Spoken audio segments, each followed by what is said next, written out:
Welcome aboard BioTrek Sailing. On a les sous-titres en français et d'autres langues. We are Pierre, Lisa, and Tiller, now sailing in French Polynesia in the South Pacific.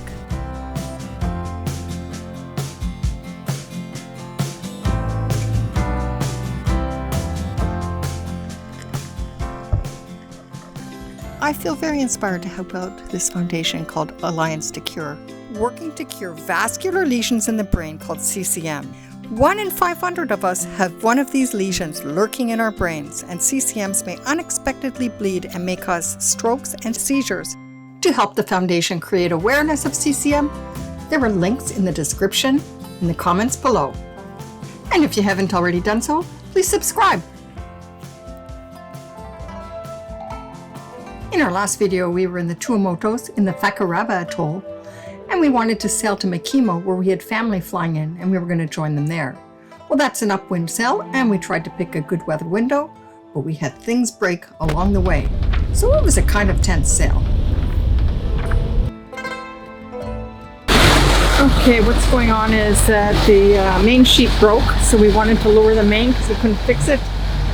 And the cover came off the halyard, the main halyard got stuck in the cleat, so now Pierre's up there repairing it. And success! We were able to get the halyard back through the cleat and get the mainsail down intact, just in time. In this video, you're going to see how we repaired the broken halter to the main sheet and visit the beautiful island of Makemo, including a bit of a strange visit to a Copra operation.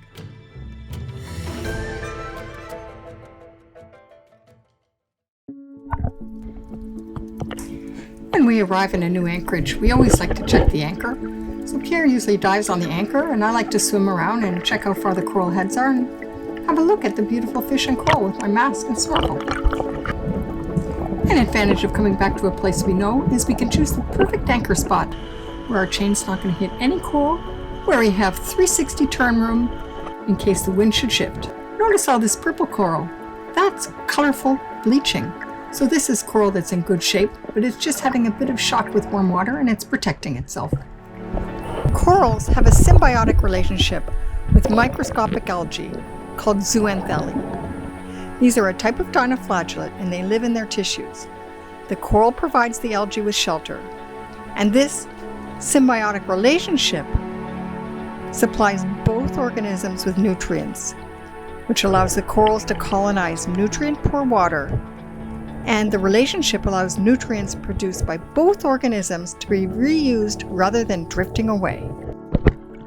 Warmer waters result in coral bleaching because when water is too warm, the coral expel the algae. And when coral bleaches, it's not immediately dead, but they're stressed and are prone to dying. New research has shown that some coral has an unusual survival method. They turn a vibrant neon color as an effort to survive. The mechanism for this colorful phenomenon was only discovered a couple years ago. When the algae leave, the corals lose their color and are sparkling white because the calcareous skeleton is white and the organism is transparent. And when this happens, genes that encode a colorful protein are upregulated in the coral. Researchers have found that the upregulation of color is driven by high amounts of incident light. And in cooler waters, this light is absorbed by the colors of the dinoflagellate symbionts. But when the algae leave, the colored protein is upregulated, resulting in colorful coral once high concentrations of the host color are accumulated. And once the high concentrations of the host color are accumulated, the algae can return because there is reduced stress by too much light. This cycle is called an optical feedback loop. With that little lesson on colorful coral bleaching, maybe some of our viewers can better understand why we've named the boat BioTrek. I really do love understanding the biology behind some of the changes in our ocean world.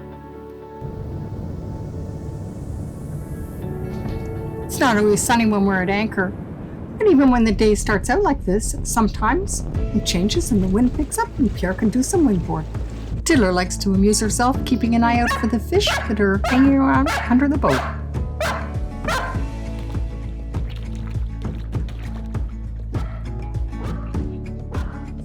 In Makemo, there are a number of Copra camps, Men from the village will travel to these huts where they extract the meat from the coconuts that fall naturally from the trees and then dry the coconut for it to become copra.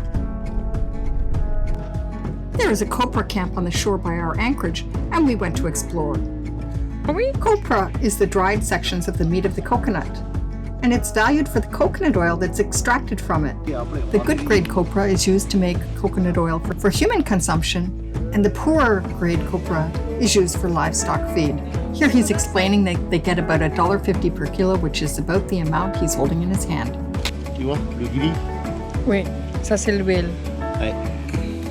The men there started to show us the operation, and then it started to rain. Raining very hard, so they invited us into their shelter and gave us some fresh coconut water to drink. One of them mentioned that he would like some antibiotic for a cut that he had in his foot, and when I got back to the boat, I prepared a package.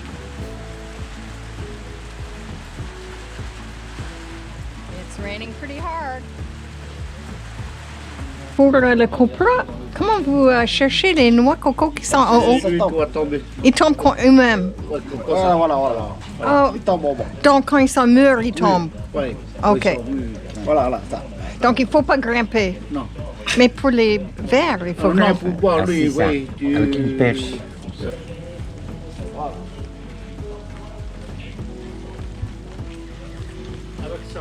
Ah oui. Oh, ok.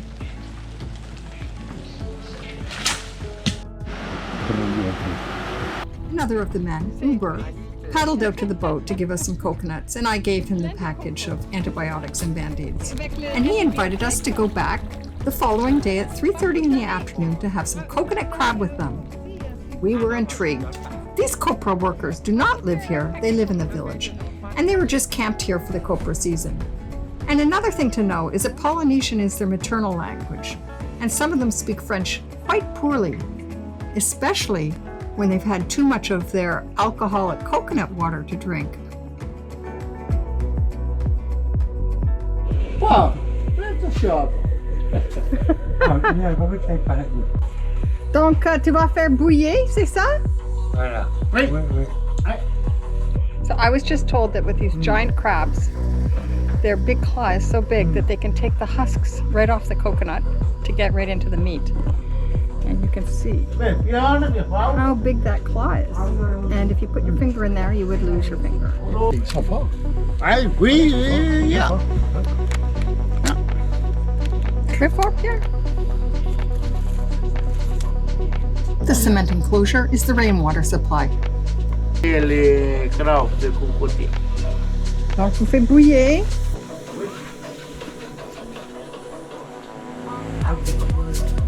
Vous faites bouillir l'eau. Voilà. Ah oui, c'est la casque de coco. Comme sur des charbons. Pour le charbon. Bizarre. Tu comprends un peu le français? Oui. Non? Quand on est dans les beaux temps, on va servir le four local. Ah oui. Si on a la pluie, non, on met To mettre le poêle à gaz. sur le gaz, oui.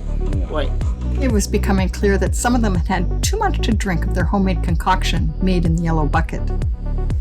Now the bread and coconut crab was ready, so we stayed just a bit longer.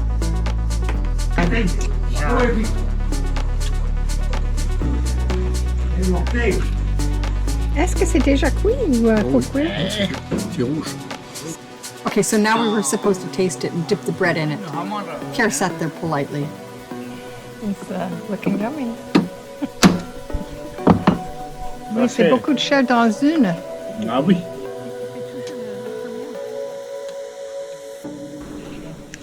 I'll try the meat.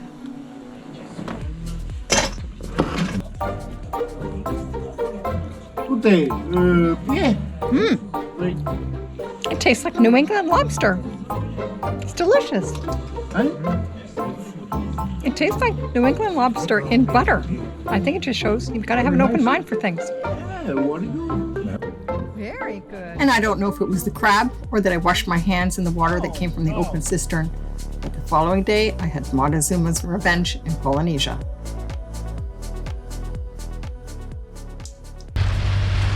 Well, we were in Makemo Tiller was still in quarantine, but she does enjoy a dinghy ride. And we don't like to throw meat products off near the boat, so we took her out to throw meat products and see if we could see some sharks.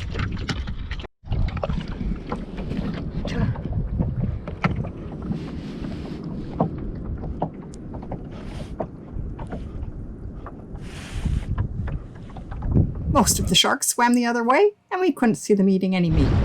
Dump, here, dump. But we did get a couple underwater pictures of sharks.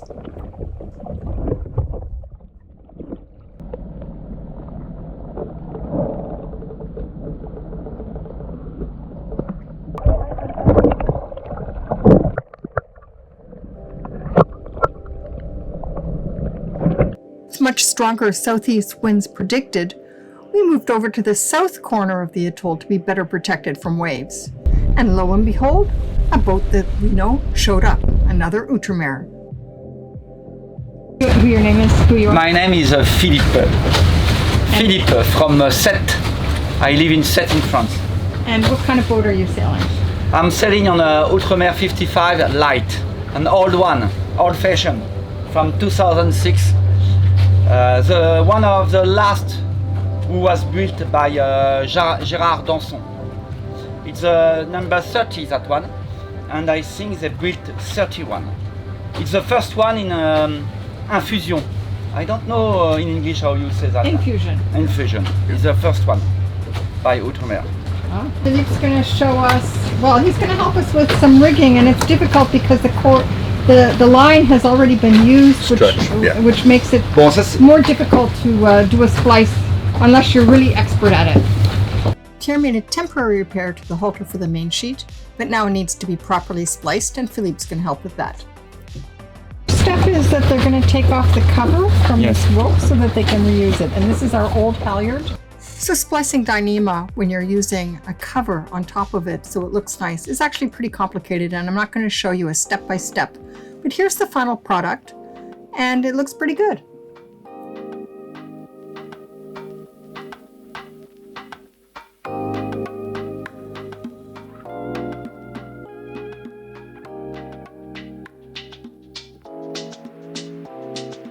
It was time to head to town so we could meet our family at the airport. See more about Makemo in our next episode.